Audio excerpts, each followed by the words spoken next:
Now let's look at the theorem called SSS, or side, side, side. Okay, if we have a correspondence, 3 points ABC corresponding to DEF, and it's between the triangles, triangle ABC, I should just write and triangle DEF. So remember, ABC corresponds with DEF respectively, such that AB, that line segment, is the same as the length of the segment DE. AC is congruent to DF, BC is congruent to EF, then the two triangles are congruent. So basically it says if you have a triangle with 3 sides that are congruent to 3 sides of another triangle, then those two triangles are congruent. All right, number 11. Theorem, drop a perpendicular. Given a line L and a point A that is not on that line, there is a unique line M such that, well, let's see what we can, let's draw a picture. Let's make the line L, like that, and then a point A that's not on it. So there's A. Okay, there is a unique line that, guess what? It's going to pass through A, and it's going to be perpendicular to the line L. I'll go ahead and draw it. I'll use dashed lines, doesn't matter.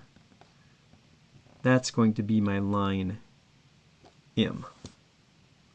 So given a line L and a point not on the line A, there exists a unique line M such that A is on that line M.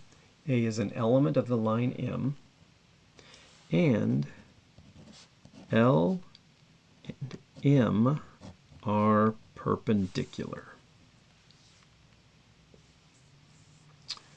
All right, before we move on, let's look at the perpendicular adjacent theorem. We saw this before already. Just remember that if BD meets a line segment AC at the point B, so what do we have? We've got BD, oops, D, and if BD meets the line segment AC, okay, so it's going to go at the point B, so it's going to intersect with it, then they're perpendicular. Okay, I have to make it perpendicular for this one. This will be like AC.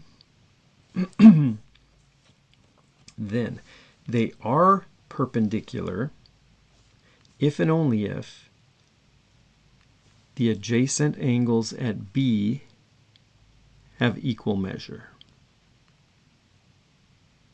All 4 of those angles have equal measure. And we know that to be 90 degrees. Okay, to finish up this video, let's do an example number 12. Find angle measures X, Y, and Z in the figure and justify your answers. Okay, so we know that 67, 67, those two angles are equivalent to each other. That line, that line. Okay, what else do we know? Well, let's see.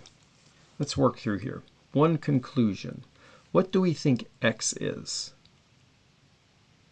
Well, it should be fairly straightforward that X is going to be 23. Why is that? Why are those angles the same? Because 7 equals 7. And we have an isosceles triangle. 7, 7 for the sides. The base angles are both 23. All right, so how am I going to now prove that Y, that these two are equal to each other? Y and Z. Those are angles. Maybe I'll put 1, 2, 3. How do I know that this one is the same? Well, we have 2 triangles here, the smaller 2, and they are congruent. Why is that true? Well, we have angle, side, angle. Angle, side, angle. Goodness, we could also say side, angle, side, because they have this common side. Side, angle, side. 767 this side. 767 this side. So I could either say side, angle, side, or angle, side, angle. That gives us two congruent triangles.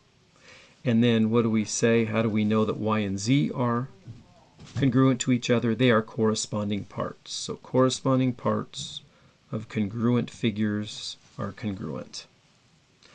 And since they are congruent, we know that they, by the perpendicular adjacent theorem, they have equal measure. Since they have equal measure, these are two right angles, 90 degrees. Actually, they are supplementary angles. Yeah, that's a better way to say it. They're supplementary, so they add up to 90.